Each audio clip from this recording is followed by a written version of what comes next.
Hi friends, welcome to మీరు చూసారా channel. నేను మీ జ్యోతి.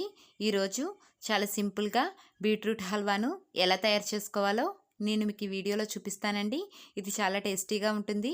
బీట్రూట్ ఇష్టపడని వారు కూడా చక్కగా చేసుకుని తినవచ్చు. చిన్నపిల్లల్లోనైతే ఐరన్ ప్రాబ్లం అంటూ ఉండదండి. మీరు కూడా ఒకసారి ట్రై చేయగలరు. ముందుగా ఒక గిన్నె పెట్టుకొని అందులోనే ఒక కప్పుతోటి కార్న్ఫ్లోర్ వేసుకోవాలండి. చూస్తున్నారు కదా, ఇలా వేసుకొని మీరు కార్న్ఫ్లోర్ వేసుకున్న అదే కప్పు సగానికి గోధుమ పిండి వేసుకోవాలండి. ఆశీర్వాద్ గోధుమ పిండి వాడుతున్నాను నేను ఇక్కడ.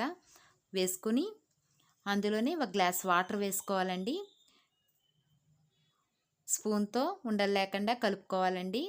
ఉండలు లేకుండా కలుపుకొని పెట్టుకోవాలి. చూస్తున్నారు కదా, ఇలా కలుపుకొని పెట్టుకొని ఒక అరగంట పాటు పక్కన ఉంచుకోవాలండి. ఇప్పుడు ఒక మిక్సీ జార్ పెట్టుకొని అందులోనే బీట్రూట్ని ఒక పెద్ద బీట్రూట్ తీసుకున్నానండి నేను ఇక్కడ. ఆ బీట్రూట్ని తురుముకొని వేసుకోవాలి. అందులోనే లైట్గా వాటర్ వేసుకొని మిక్సీ పట్టుకోవాలండి. మిక్సీ పట్టుకుంటే చూసారు కదా, ఇలా ఉంటుంది. దీన్ని తీసి పక్కన పెట్టుకోవాలి.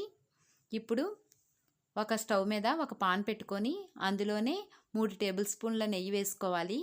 నెయ్యి వేడెక్కిన తర్వాత ఇందాక మనం గ్రైండ్ చేసుకున్నాం కదా బీట్రూట్, దాన్ని మొత్తంగా వేసుకోవాలండి ఇందులో.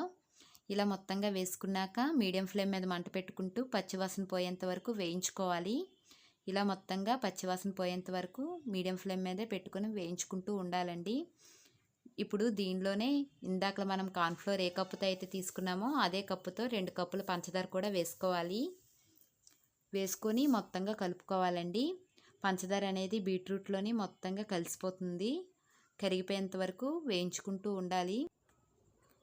ఇలా ఉడుకుతున్నప్పుడే దీనిలో ఇందాకలా మనం నానబెట్టుకున్నాం కదండి కార్న్ఫ్లోర్ గోధుమ పిండి మిశ్రమం, దీన్ని వేసుకోవాలి.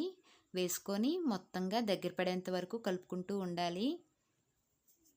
ఇలా మీడియం ఫ్లేమ్ మీద పెట్టుకుంటూ కలుపుకోవాలండి. చూసారు కదా, ఇలా దగ్గర పడుతుంది. ఇలా దగ్గర పడుతున్నప్పుడే ఇందులో ఒక 3 టేబుల్ స్పూన్ల నెయ్యి కూడా వేసుకోవాలి.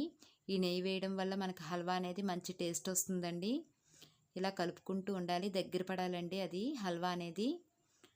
దీనిలోనే 1/2 టీ స్పూన్ యాలకుల పొడి కూడా వేసుకోవాలి. ఇలా యాలకుల పొడి వేయడం వల్ల మంచి టేస్ట్ వస్తుందండి. ఇందులోనే జీడిపప్పు బాదం పప్పు కూడా చిన్న చిన్న ముక్కలుగా కట్ చేసి వేసుకోవాలి. వేసుకొని ఇవన్నీ ఈ హల్వాకి బాగా పట్టే విధంగా కలుపుకోవాలండి. ఇది దగ్గర పడేంత వరకు మనం కలుపుతూ ఉండాలి.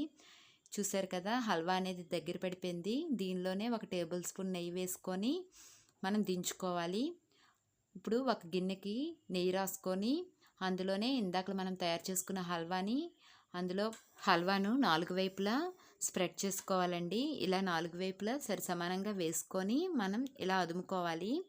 ఇలా అదుముకున్న తర్వాత దీనిలోనే ఇందాక జీడిపప్పు బాదం పప్పు ఉంటాయి కదండి, అవి కాస్త మిగిల్చుకొని ఇలా పైన జల్లుకోవాలి.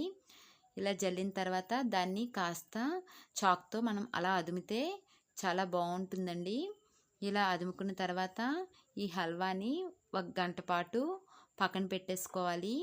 అది బాగా చల్లారిన తర్వాత మనం నెయ్యి రాసాం కదండి కిందన, అందువలన మనం ఒక ప్లేట్లోని దాన్ని వేయగానే మనకి ఈజీగా కిందకు వచ్చేస్తుందండి. చూసారు కదా బీట్రూట్ హల్వా ఎంత బాగా వచ్చిందో. దీన్ని ఇప్పుడు మీకు నచ్చిన సైజుల్లో కట్ చేసి పెట్టుకోవాలి. చూసారు కదా, నేను ఇవి కట్ చేసి పెట్టుకున్నాను. కాస్త పెద్ద సైజులోనే కట్ చేశానండి. మీకు నచ్చిన సైజుల్లో మీరు కూడా కట్ చేయొచ్చు. ఈ వీడియో మీకు నచ్చినట్లయితే లైక్ చేయండి, సబ్స్క్రైబ్ చేయండి, పక్కనే ఉన్న గంట సింబల్ని ప్రెస్ చేయండి, ఆల్ బటన్ను కూడా క్లిక్ చేయండి. మన వీడియోస్ని తరచూ ఫాలో అవుతూ ఉండండి.